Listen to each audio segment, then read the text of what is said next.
Hey, bonjour à toi. Je suis ravi de te retrouver pour ce nouvel épisode de C'est Alain qui m'a dit. Allez, installe-toi confortablement, on va s'accorder une vraie parenthèse, juste toi et moi.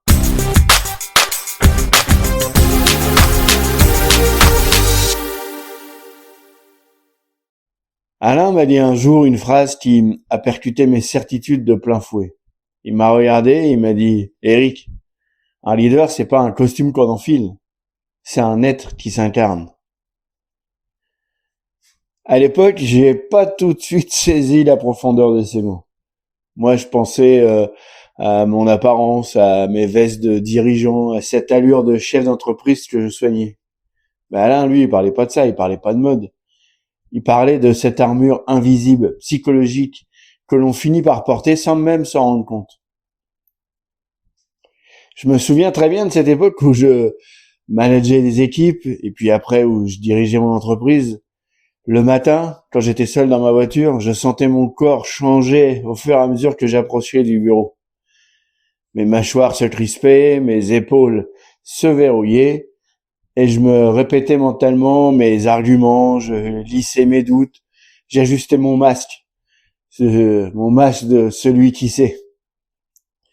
Je pensais sérieusement que pour être respecté, pour être efficace, il fallait paraître invulnérable.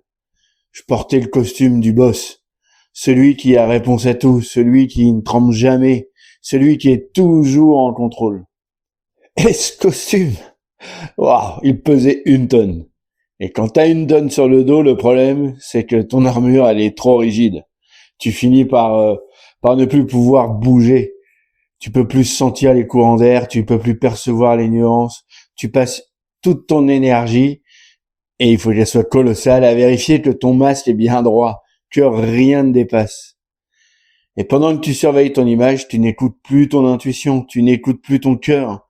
Tu finis par prendre des décisions pour le rôle, pour satisfaire au personnage, mais tu n'es plus en phase avec le vivant.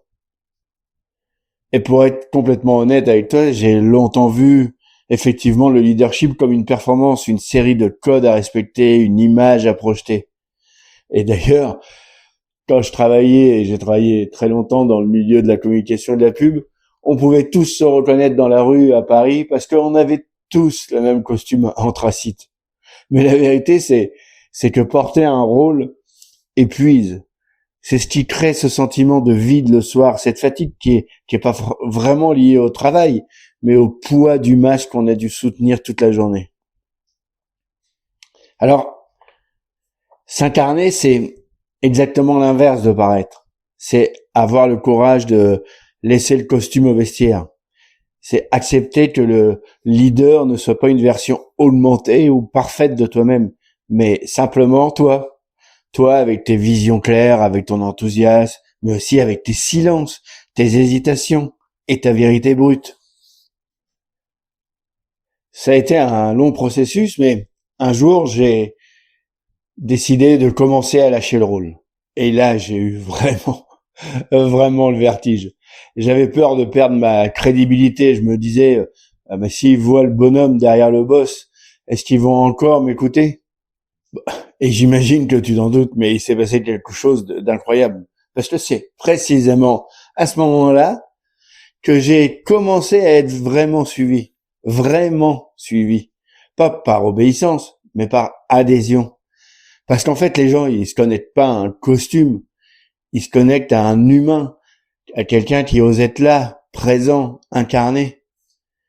En fait, l'authenticité, ça crée une sécurité et un engagement que le contrôle ne pourra jamais acheter.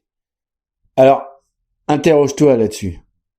À quel moment précis de ta journée est-ce que tu sens que tu enfiles un costume qui n'est pas tout à fait toi, que tu joues un rôle qui n'est pas toi?